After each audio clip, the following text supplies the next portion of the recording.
நாம் இந்த வீடியோவில் 12th இங்கிலீஷ் போயம் கேட்டகரியிலேருந்து கேட்க போகிற கொஸ்டின்ஸ் தான் பார்க்க போகிறோம். வாங்க வீடியோக்குள்ளே போகலாம். பப்ளிக் எக்ஸாமில் போயத்துலேருந்து 19 மார்க் கேட்பாங்க. அதில் இஆர்சி வந்து 6 மார்க் வரும், அப்சர்வேஷன் கொஸ்டின் வந்து 8 மார்க் வரும், பேராகிராஃப் வந்து 5 மார்க் வரும். இதில் இஆர்சிங்கிறது ரொம்ப ஈஸியாக மார்க் ஸ்கோர் பண்ணுற பார்ட் வந்து இஆர்சி தான். ஓகே, ஃபஸ்ட்டு ஸ்க்ரீனில் பாருங்கள், இதுதான் கவர்மெண்ட்லேருந்து கொடுத்த அஃபிஷியல் ஆன்சர் கீழே அலாட் பண்ண மார்க்கு இஆர்சிக்கு. அதில் என்ன கொடுத்துருக்காங்க, நேயாமத்த போயம்மு நேயாமத்த போயட்டு இதை மட்டும் எழுதினாலே போதும் 2 மார்க்கு. எக்ஸ்பிளேஷனு இது ரிலேட்டட் என்ன இருந்தாலும் சரி அதுக்கு 1 மார்க்கு. அப்போ இஆர்சியில் ஈஸியாக 3 மார்க் வாங்கலாம். ஓகேவா? அப்போ எப்படி நம்ம இஆர்சியில் இந்த லைனு இந்த போயத்தில் கண்டுபிடிக்கிறதுக்கு ஒரு சில கீவேர்ட்ஸ் இருக்குது, அதை மட்டும் படிச்சுட்டு போனாலே போதும், கண்டிப்பாக நீங்கள் ஸ்கோர் பண்ணிடலாம். அந்த கீவேர்ட் நோட் பண்ணிக்கோங்க. இந்த பாக்ஸில் இருக்கிற எல்லா கீவேர்ட் நோட் பண்ணிக்கோங்க. இந்த கீவேர்டு லைனில் இருந்துச்சுன்னா இந்த போயம் கண்டுபிடிச்சிடலாம். நேம் எழுதி போய்ட்டு நேம் எழுதினா போதும், உங்களுக்கு 2 மார்க் கிடச்சிரும். எக்ஸ்பிளேஷன் எப்படி எழுதணும்னா, காமனாக ஒரு பேராகிராஃப் படிச்சுக்கோங்க.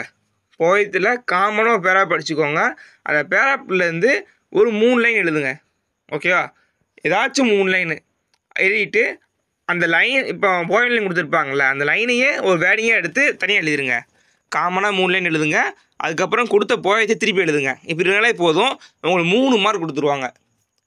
ஓகேவா? ஃபஸ்ட்டு என்ன செய்யணும், போயம் நேமு, போயட் நேமு, 2வது எக்ஸ்பிளேஷனில் பேராகிராஃப்லேருந்து 3 லைன் எழுதிட்டு அந்த போயத்தை அப்படியே எழுதி வச்சுருங்க. அவ்வளோதான்.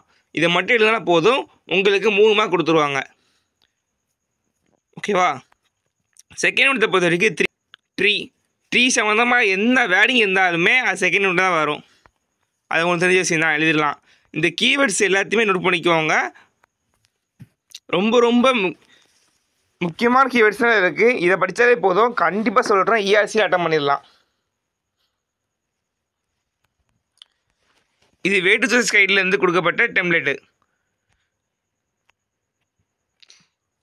இஆர்சியில் ஃபஸ்ட் எப்படி எழுதணும்னா, ரெஃபரன்ஸ் போட்டு எழுதுங்க. ரெஃபரன்ஸ் போட்டு இந்த லைன் எதில் எந்த போயத்தில் வருது, போய்ட்டு யார் போய்ட்ரி யாருன்னு எழுதிருங்க. எழுதிட்டு எக்ஸ்பிளேஷன் மட்டும் எழுதினாலே போதும், மார்க் கொடுத்துருவாங்க. இதுக்கான மொத்த ஆன்சருமே கீழே டிஸ்கிரிப்ஷன் பாக்ஸில் இருக்குது, அதுக்கு இப்போ நோட் பண்ணிக்கோங்க. இதில் ஆன்சரோடு ஒன்று கொடுத்துருக்கேன், நோட் பண்ணிக்கோங்க.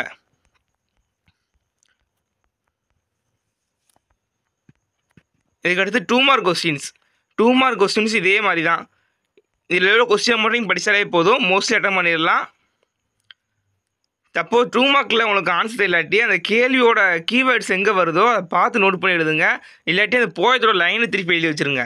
ஓகே, அப்படி எழுதிச்சிங்கன்னா மினிமம் ஒரு கிட்டத்தட்ட ஆன்சர் வந்து ரைட்டாக வரும். அப்படி பார்த்தோம்னா நம்மளுக்கு வந்து ஒரு 1/2 மார்க்காச்சும் போடுவாங்க. 1/2 மார்க் போட்டால் கூட ரவுண்டாக போனால் ஃபுல்லாக மாறும்.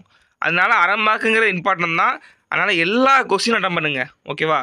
போயத்தை பொறுத்த வரைக்கும் ஈஸியாக மார்க் ஸ்கோர் பண்ணலாம். இது மொத்த டெம்ப்ளேட்டும் கீழே டிஸ்கிரிப்ஷன் பாக்ஸில் இருக்குது, அதை கிளிக் பண்ணி மறக்காமல் டவுன்லோட் பண்ணிக்கோங்க. மறக்காமல் அந்த வீடியோவை உங்கள் ஃப்ரெண்ட்ஸ் ஷேர் பண்ணுங்கள்.